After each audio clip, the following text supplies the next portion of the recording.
adolescents alike.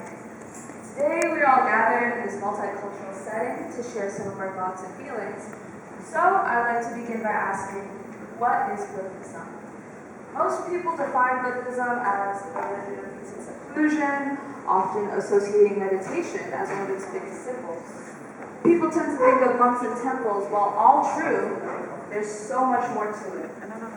Buddhism is not a religion. Many people are unaware of this fact. It's a philosophy, a set of teachings that originated from Buddha.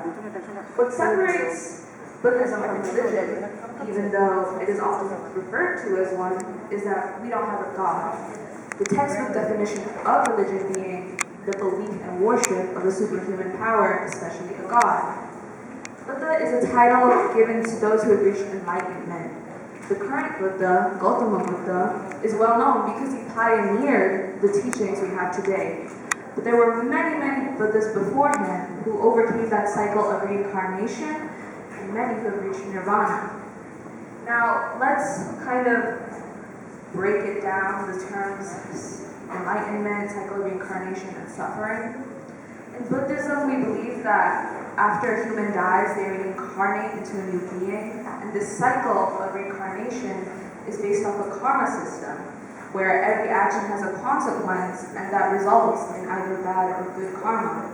Depending on how you lived your life, and how much of each karma type you have, you reincarnate within one of the 6 realms of existence. These realms range from heaven to hell, with the middle being human life. These are the most basic principles of Buddhism that might make it seem like a religion, but since Buddha is not a god, he instead overcame that system rather than controlling it. The real heart of Buddhism is within its philosophy. Buddhism focuses heavily on overcoming the suffering that comes with life. That is why the 4 Noble Truths were created. Suffering exists, it has a cause, it has an end, and it has a cause to bring about its end.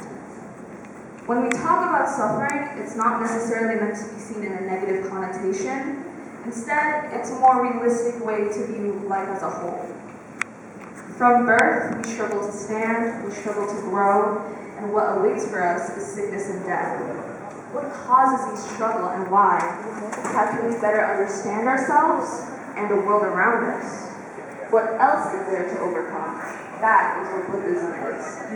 Buddhism was never meant to confine us to a set ideal, but instead help us discover those qualities within ourselves. It's entirely a journey of discovering our true potential.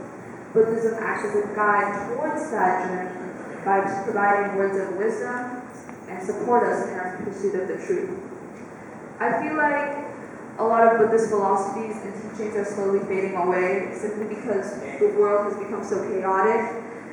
There are political conflicts increasing across the world, wars, economic crises, etc. And nobody seems to have the time to truly appreciate and understand what it means to reach our full potential. There's no set meaning to reach it. That is a journey meant for you and you alone. Understanding yourself is a struggle of its own, and no one seems to have any time for it.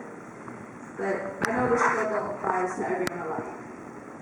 Referencing psychologist Abraham Harold Maslow and his hierarchy of needs, I think a lot of us are struggling with this journey maybe because we lack safety and security, our belongingness and love, even prestige and accomplishment, all crucial things within human life. We're constantly working through these levels of needs in order to reach some kind of potential, but maybe what we really need is a step back from this constant struggle of growth. I'm saying to detach yourself, your consciousness, from actively trying to work. This work refers to quite literally anything that requires harsh cognitive thinking or problem solving. Let your cognitive mind relax, detach yourself from the real world, and bask in yourself, the world of you. Appreciate yourself, care for yourself. We can never really avoid the chaos in our world and completely throw away what we've built up. But we can try to take a minute for ourselves to regain vitality in ourselves for once, to relax and think for ourselves. Even simple things like this seem to be a big feat, but it is true.